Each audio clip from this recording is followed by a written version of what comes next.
Hello and welcome to Tour Obscure. And if you didn't read the title of this video, you'd think I was stood next to some abandoned warehouse somewhere. But this, believe it or not, is a top level rugby league stadium. It's a Super League stadium. It's the home of Castleford Tigers. So we've come today to have a little look around what I believe is one of the most old school stadiums out there. Whichever sport you're talking about, football, rugby, this is as old school as you get. So join me to have a little tour around this place.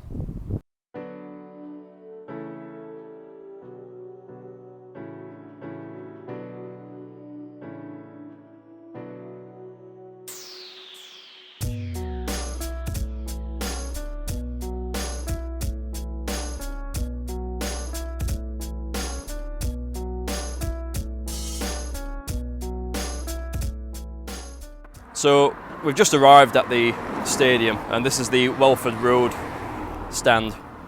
And as you saw, it just looks like a bit of a warehouse. It's you wouldn't even believe it were a stadium, but it is, as I said, a Super League stadium. Now, Castleford Tigers were formed in 1926, and they spent a year playing at somewhere called Sandy Desert, which is just down that way over the river. I believe that is now home to Castleford Lock Lane Rugby Club. So it's still active, but it's essentially just a field. But as I said, in 1926, they spent a year playing at Sandy Desert, and then after only a year, they moved to this place. Now, this place was already here because it was home to Castleford Town Football Club. It was originally a football stadium.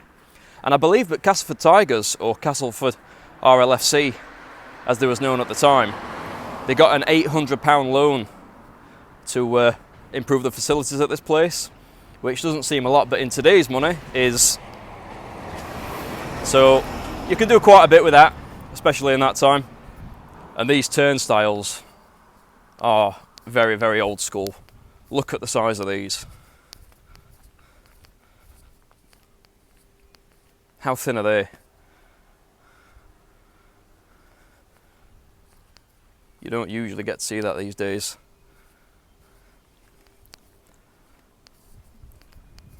And then we've got some signage up here stating who plays here, obviously. So let's talk about the name of this place. Now, Weldon Road is the stadium's name, but it's commonly known as the Jungle. And you would think that that's in reference to the club's name, the Castleford Tigers. But it's not really. It was sponsored, I believe, in 2005 by a company. And that's how it got its Jungle name. But the name was very popular. Unlike a lot of sponsorship names, you'll see what just unpopular with the fans, and they don't really stick. But this one stuck, and ever since it's been commonly known as the Jungle and been accepted by fans. So that's another unique point of this stadium. Now, just whilst I'm here, I would like to appeal on behalf of a very good friend of mine called Glyn. He's supporting a very good cause by cycling the entire length of the United Kingdom, all the way from John O'Groats to Land's End. It's a mammoth challenge, but he's doing it for a great, great cause, which is very close to his heart, I know. So if you can, follow the link what's in the description and donate anything you can. He's got a target of £500, but come on, let's really back him here. Let's get to that £1,000 mark and support Glyn in his challenge in supporting a great cause. Good luck, Glyn. Now, another element of this club, what I really like, is you'll see the club badge just behind me. Now, I would have guessed, but that would have been designed in the mid-90s when the Super League era started. But you'll see, but it's not very symmetrical. It looks very old school. It reminds me of the old Hull City badge, which I'll put on your screen now. But obviously, they moved on, they modernised their badge like a lot of other clubs did. But they've kept this one here, which is fantastic. It gives that old school feel. So we've got an old school stadium and an old school badge as well. What's not to like? So we've got a little gap in the wall there. We might be able to get a little glimpse inside this stadium. We can indeed. And that is the Princess Street stand, I believe. just had new seats installed by the looks of it. So when you get off the train in Castleford, I knew it was quite a distance away from the train station, but I thought it might have been a bit more built up in the area surrounding, but it's on a road what is obviously leading out of the town. There's not a lot surrounding it, to be fair. There's a couple of houses. I believe that is probably the match day pub, what fans like to go in, obviously having a bit of work done at the moment. But with an eye on the future, I have noticed this. Now, at first I thought it was another new stadium plan for Castleford Tigers. Quite a few years ago, they had plans for a new stadium in Glasshoughton, I believe, and I think that fell through. So I thought this was a new stadium plan at first, but having a look, that looks like the open away end, which is located at this stadium. So I believe it's just a new stand they're building here at the Jungle. So Castleford Tigers' record attendance at this place is about 25,000, and that was way back in 1926. Was it 1926 or 1935? I can't remember. My memory fails me. It's one of them two dates. I'll put it on the screen now, but it's one of them two dates, either when it first opened or when the main stand was first built. So it's one of them two. But we've just arrived at the club shop, so we're going to have a little look in there and see if they might let us in to have a look. Let's go and try us luck. Fingers crossed. And I absolutely love that stained glass on there. It's fantastic. Yeah, thank you very much. It's not something you often get a place like this. You just get a funny look and no, you'll have to go and ask someone else or email or pre-arrange.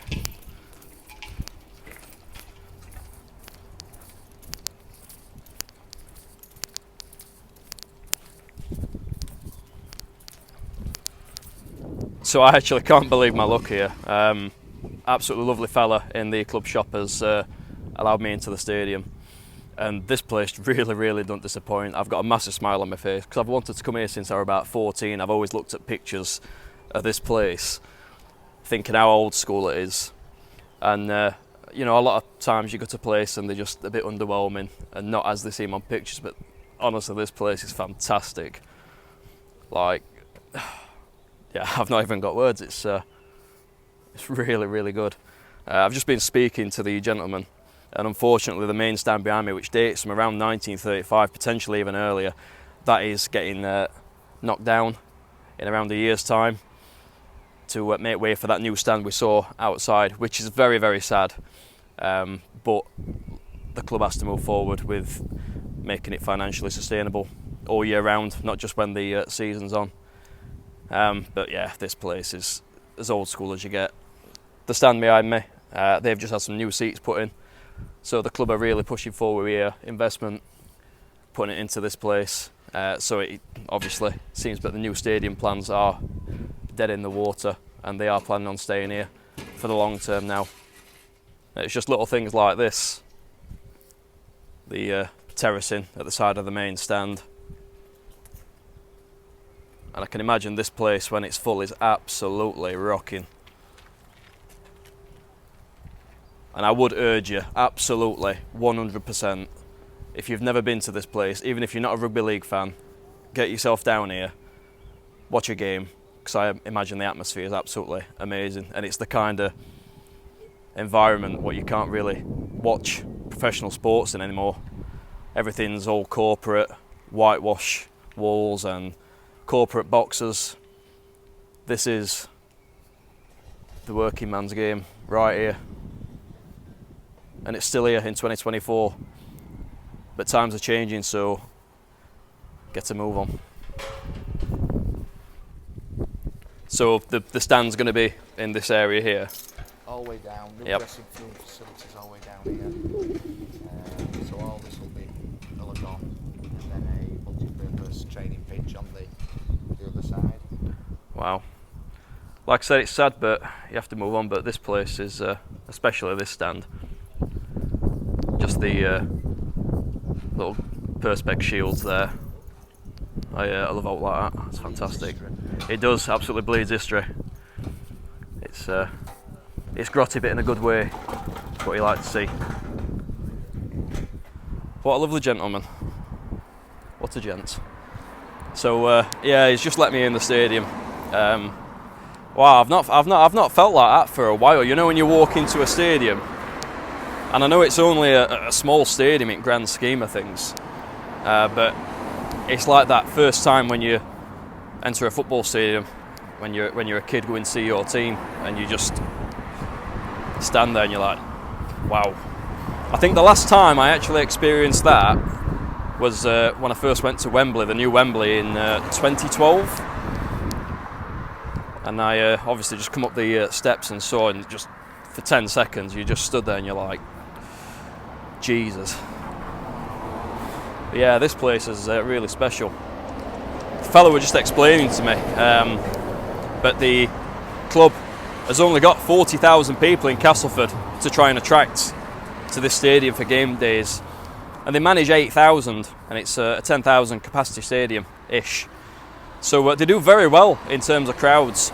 And we were speaking about rugby league in general, about how Huddersfield and Wigan have got big stadiums, but they just don't fill them, so it's not the same experience. And he said, you know, you'd rather have a smaller stadium and fill it to 90% full than have a massive stadium and only get, you know, 20, 30, 40% of the capacity in on game days.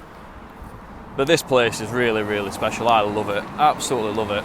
Now you see, the unique thing about this place being old school, as I keep mentioning, but the unique point about it is, this isn't a Luton town where they've got an old, unique stadium and they've just managed to get up into the Premier League and they've still got that stadium, they've not moved to their new stadium yet. It's not one of them off-chance things. Castleford have been a staple in the Super League for a very long time, bar a few seasons where they've dropped down to the Championship. And they've done quite well. You know, in 2017, they had a very good year. I believe they actually finished top of the Super League and just missed out on the Super League Grand Final as well. So it's not one of them unique situations where they've just managed to get up into the top division by luck. You know, they've been a staple of this Super League since its inception in 1996. It's funny, but I'm in Castleford as well, because when I was toying with the idea of this channel and trying to come up with names, a good friend of mine called Holly. Hi Holly. I was working with her at the time, and I'm sure I put the name to her, and she was one of the few what said, yeah, that's a good one, that. Everyone else seemed to pick the other option what I had, but the name Terra Obscura, I'm pretty sure she were one of the few what actually liked the name. So Holly from Castleford contributed to this channel. And that's it from Castleford and the home of Castleford Tigers. If you do enjoy what we do, please press that like button and the subscribe button. If you're feeling a little bit more generous and you really, really enjoyed it, you can press the thanks button. Any donations from that go back into the channel for travel expenses and stuff like that. As you know, rail fares are absolutely extortionate. So thank you very much for joining me, and until next time, I'll see you later.